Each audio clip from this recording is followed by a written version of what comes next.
Assalamualaikum warahmatullahi wabarakatuh. Perkenalkan, nama saya Prinka Dewi Priyatna, kelas 12 IPA 2.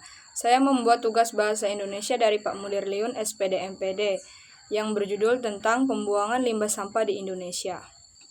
Latar belakang, salah satu faktor yang menyebabkan rusaknya lingkungan hidup yang sampai saat ini masih tetap menjadi PR besar bagi bangsa Indonesia adalah faktor pembuangan limbah sampah plastik. Kantong plastik telah menjadi sampah yang berbahaya dan sulit dikelola.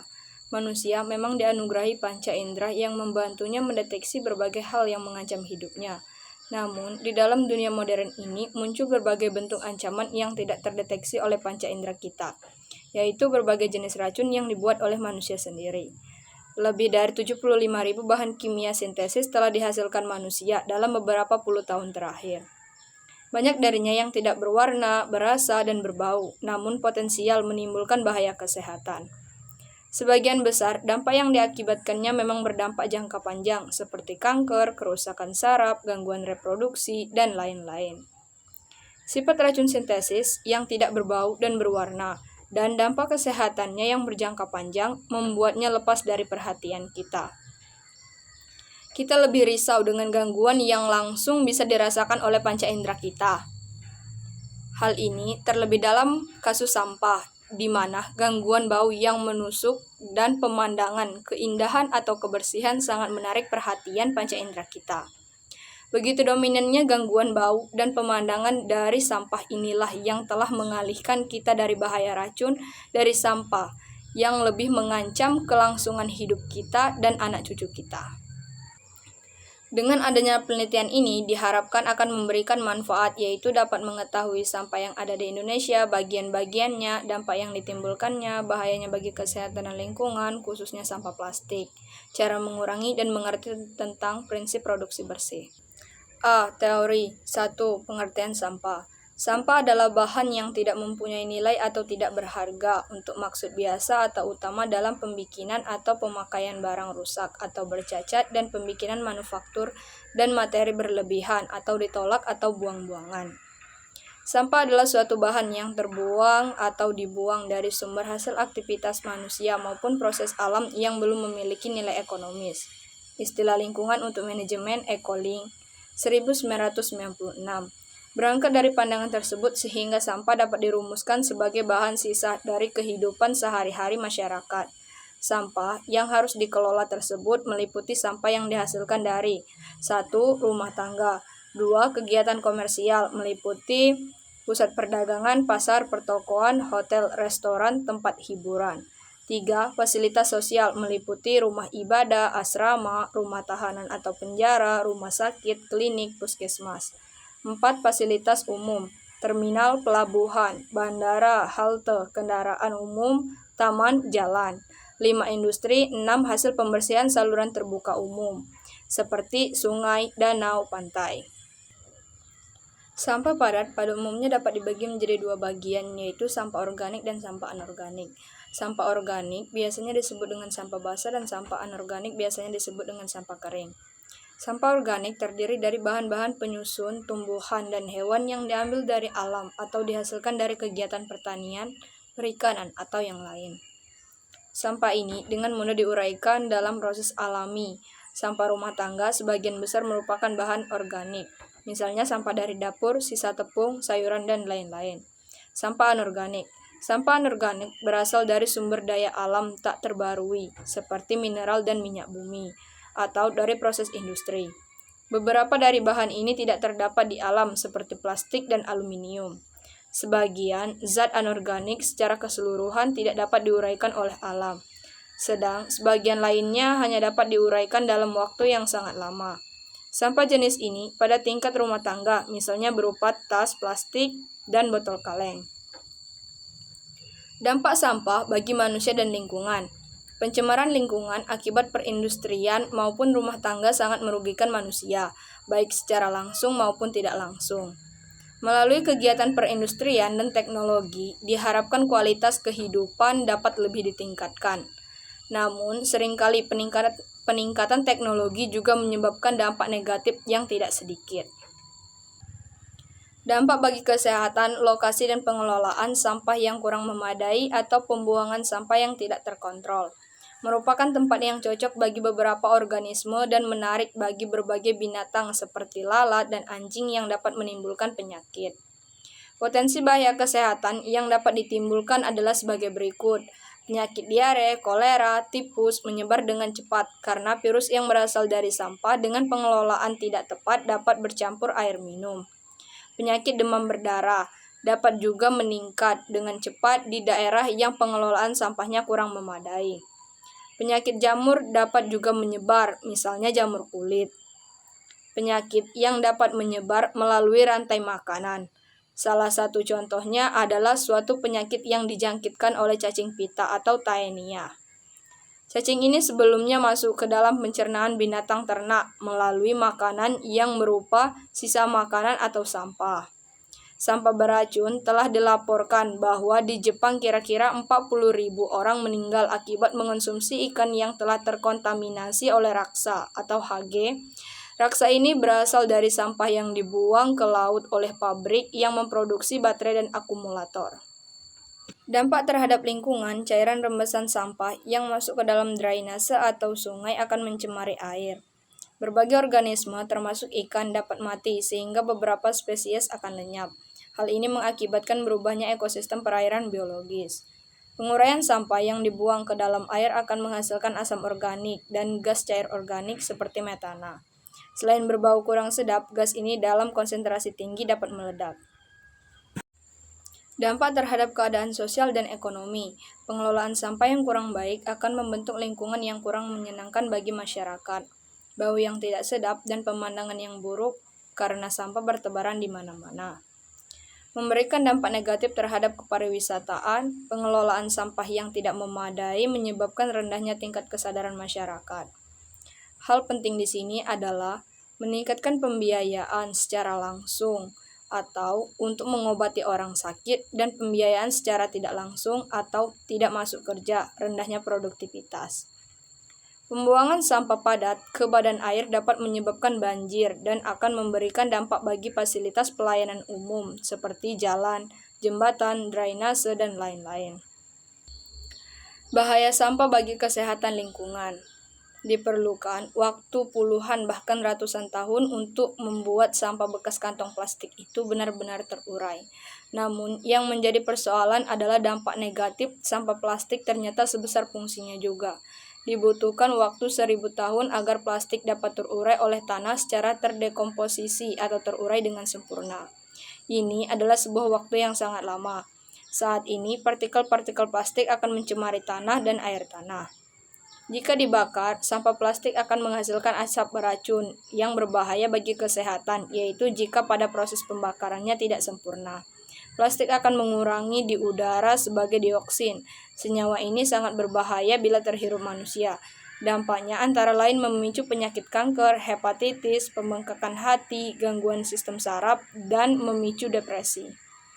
Usaha pengendalian sampah, teknologi transfill yang diharapkan dapat menyelesaikan masalah lingkungan akibat sampah, justru memberikan permasalahan lingkungan yang baru, kerusakan tanah, dan air permukaan sekitar akibat air lindi sudah mencapai tahap yang membahayakan kesehatan masyarakat, khususnya dari segi sanitasi lingkungan.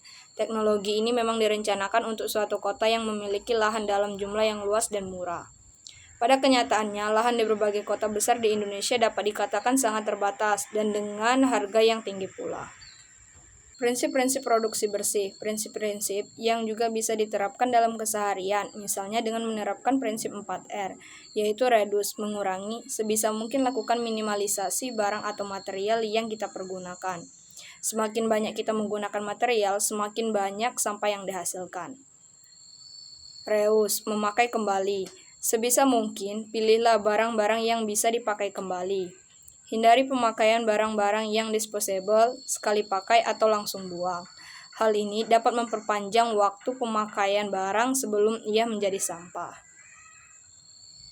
3. Recycle, mendaur ulang. Sebisa mungkin, barang-barang yang sudah tidak berguna lagi bisa didaur ulang. Tidak semua barang bisa didaur ulang, namun saat ini sudah banyak industri non-formal dan industri rumah tangga yang dimanfaatkan sampah menjadi barang lain. Teknologi daur ulang, khususnya bagi sampah plastik, sampah kaca, dan sampah logam merupakan suatu jawaban atas upaya memaksimalkan material setelah menjadi sampah, untuk dikembalikan lagi dalam siklus daur ulang material tersebut. Metodologi penelitian. Sampah merupakan material sisa yang tidak diinginkan setelah berakhirnya suatu proses. Sampah merupakan konsep buatan manusia. Dalam proses-proses alam tidak ada sampah, yang ada hanya produk-produk yang tak bergerak. Sampah dapat berada pada setiap fase materi, padat, cair, atau gas. Ketika dilepaskan dalam dua fase yang disebutkan terakhir, terutama gas, sampah dapat dikatakan sebagai emisi. Emisi bisa dikaitkan dengan polusi. Dalam kehidupan manusia, sampah dalam jumlah besar datang dari aktivitas industri, dikenal juga dengan sebutan limbah, misalnya pertambangan, manufaktur, dan konsumsi. Hampir semua produk industri akan menjadi sampah pada suatu waktu. Dengan jumlah sampah yang kira-kira mirip dengan jumlah konsumsi, upaya yang dilakukan pemerintah dalam usaha mengatasi masalah sampah yang saat ini mendapatkan tanggapan pro dan kontra dari masyarakat adalah pemberian pajak lingkungan yang dikenakan pada setiap produk industri yang akhirnya akan menjadi sampah. Industri yang menghasilkan produk dengan kemasan tentu akan memberikan sampah berupa kemasan setelah dikonsumsi oleh konsumen. Industri diwajibkan membayar biaya pengolahan sampah untuk setiap produk yang dihasilkan. Untuk penanganan sampah dari produk tersebut, dana yang terhimpun harus dibayarkan pada pemerintah selaku pengelola IPS untuk mengolah sampah kemasan yang dihasilkan. Pajak lingkungan ini dikenal sebagai Polluters Pay Principle. Solusi yang diterapkan dalam hal sistem penanganan sampah sangat memerlukan dukungan dan komitmen pemerintah. Tanpa kedua hal tersebut, sistem penanganan sampah tidak ada lagi berkesinambungan.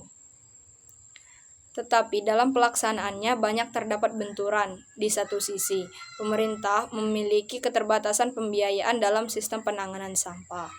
Namun di sisi lain, masyarakat akan membayar biaya sosial yang tinggi akibat rendahnya kinerja sistem penanganan sampah. Kesimpulan, berdasarkan hasil penelitian tentang sampah yang ada di Indonesia serta seluk-beluknya dapat disimpulkan sebagai 1. Sampah adalah suatu bahan yang terbuang atau dibuang dari sumber hasil aktivitas manusia maupun proses alam yang belum memiliki nilai ekonomis. 2. Pembakaran plastik menghasilkan salah satu bahan paling bahaya di Indonesia, yaitu dioksin. Selain dioksin, abu hasil pembakaran juga berisi berbagai logam berat yang terkandung di dalam plastik. 3. Sebagian zat anorganik secara keseluruhan tidak dapat diuraikan oleh alam, sedangkan sebagian lainnya hanya dapat diuraikan dalam waktu yang sangat lama. 4. Penyakit diare, kolera, tipus menyebar dengan cepat karena virus yang berasal dari sampah dengan pengelolaan tidak tepat dapat bercampur air minum. 5. Cairan rembesan sampah yang masuk ke dalam drainase atau sungai akan mencemari air. Berbagai organisme, termasuk ikan, dapat mati sehingga beberapa spesies akan lenyap. Hal ini mengakibatkan berubahnya ekosistem perairan biologis.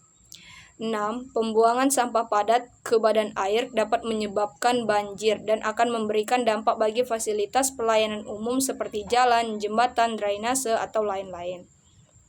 Dibutuhkan waktu 1000 tahun agar plastik dapat terurai oleh tanah secara terdekomposisi atau terurai dengan sempurna. 8. Setiap tahun sekitar 500 miliar sampai 1 triliun kantong plastik digunakan di seluruh dunia. Diperkirakan setiap orang menghabiskan 170 kantong plastik setiap tahunnya. 9. Produksi bersih, clean production, merupakan salah satu pendekatan untuk merancang ulang industri yang bertujuan untuk mencari cara-cara pengurangan produk-produk samping yang berbahaya, mengurangi polusi secara keseluruhan dan menciptakan produk-produk dan limbah-limbahnya yang aman dalam kerangka siklus ekologis. 10. Pengomposan merupakan penguraian dan pemantapan bahan-bahan organik secara biologis dalam temperatur termofilik, suhu tinggi, dengan hasil akhir bahan yang cukup bagus untuk diaplikasikan ke tanah. Pengomposan dapat dilakukan secara bersih dan tanpa menghasilkan kegaduhan di dalam maupun di luar ruangan. Saran, 1. Cara pengendalian sampah yang paling sederhana adalah dengan menumbuhkan kesadaran dalam diri untuk tidak merusak lingkungan dengan sampah. Selain itu, diperlukan juga kontrol sosial masyarakat untuk lebih menghargai lingkungan, walaupun kadang-kadang harus dihadapkan pada mitos tertentu. Peraturan yang tegas dalam pemerintah juga sangat diharapkan, karena jika tidak, maka perusak lingkungan akan terus merusak sumber daya. 2. Keberadaan undang-undang persampahan dirasa sangat diperlukan. Undang-undang ini akan mengatur hak, kewajiban, wewenang, fungsi, dan sanksi masing-masing pihak. Undang-undang juga dapat mengatur soal kelembagaan yang terlibat dalam penanganan sampah. Menurut dia, tidak mungkin konsep pengelolaan sampah berjalan baik di lapangan jika secara infrastruktur tidak didukung oleh departemen-departemen yang ada dalam pemerintahan. 3. Demikian pula pengembangan sumber daya manusia (SDM) mengubah budaya masyarakat soal sampah bukan hal gampang. Tanpa ada transformasi pengetahuan, pemahaman, kampanye yang kencang, ini tidak bisa dilakukan oleh pejabat setingkat. 4. Kepala dinas seperti terjadi sekarang itu hanya melibatkan Dinas Pendidikan dan Kebudayaan, Departemen Agama, dan mungkin Depkominfo. Sekian yang dapat saya jelaskan. Wabillahi taufiq wal hidayah. Wassalamualaikum warahmatullahi wabarakatuh.